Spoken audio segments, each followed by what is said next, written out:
बहुत समय पहले सत्यपुर नामक राज्य में एक राजा राज करता था। राजा का नाम था महाराज अभिमन्यु। उनका राज्य धन धान्य से भरपूर था। प्रजा सुखी थी, लेकिन राजा के स्वभाव में एक बड़ी कमी थी, घमंड।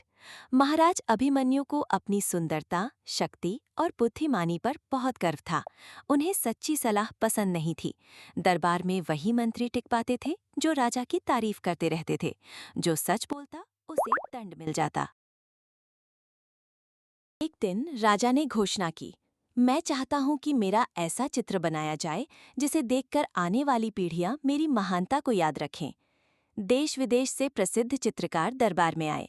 हर चित्रकार राजा को पहले से अधिक सुंदर, शक्तिशाली और वीर दिखाने की कोशिश करने लगा। कोई राजा को युवा दिखाता, कोई देवताओं जैसा। राजा हर चित्र देखकर खुश होता, लेकिन फिर कहता, इसमें अभी भी मेरी सच्ची महानता नहीं झलकती। तभी दरबार में एक साधारण सा चित्रकार आया। उसके कपड़े सादे थे, आंखों में आत्मविश्वास था और चेहरे पर शांति। राजा ने उससे पूछा, क्या तुम भी मेरा चित्र बना सकते हो? चित्रकार बोला, हाँ महाराज, लेकिन मेरी एक शर्त है। जो चित्र बनेगा वो सच दिखाएगा, ना कि चापलूसी। राजा को ये बात चुभी, लेकिन जिज्ञासा के कारण उसने अनुमति दे दी। चित्रकार ने कई दिनों तक राजा को देखा, दरबार में, प्रजा के बीच और अकेले में। फिर उसने चित्र बनाना शुरू किया। निर्धारित दिन पर चित्र राजा के सामने प्रस्तुत किया गया। चित्र में राजा न तो बहुत सुंदर था, न ही देवताओं जैसा। चित्र में राजा का चेहरा कठोर था, आंखों में घमंड था और पीछे प्रजा डरी सहमी खड़ी थी। राजा क्रोधित हो गया। ये क्या है? तुमने मेरा अपमान किया है। चित्रकार शांत स्वर में बोला, महाराज, ये आपका चेहरा नहीं, ये आपके स्वभाव का चित्र है। जिस दिन आपका हृदय दयालु होगा, उस दिन ये चित्र भी सुंदर हो जाएगा। दरबार में सन्नाटा छा गया। राजा पहली बार सोच में पड़ गया।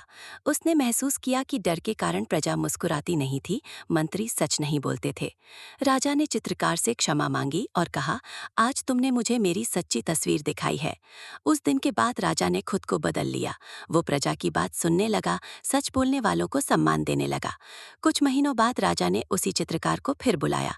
इस बार बना चित्र उज्जवल था, राजा के चेहरे पर करुणा थी और प्रजा मुस्कुरा रही थी। राजा ने मुस्कुराकर कहा, अब ये मेरा सच्चा चित्र है। कहानी की सीख, सच्ची सुंदरता चेहरे में नहीं, चरित्र में होती है। चापलूसी मन को अंधा कर देती है, लेकिन सच इंसान को महान बनाता है। आपको ये कहानी कमेंट में ज़रूर बताना। ऐसी ही और मज़ेदार कहानियों के लिए हमारे चैनल को सब्सक्राइब करें, लाइक करें और शेयर करें।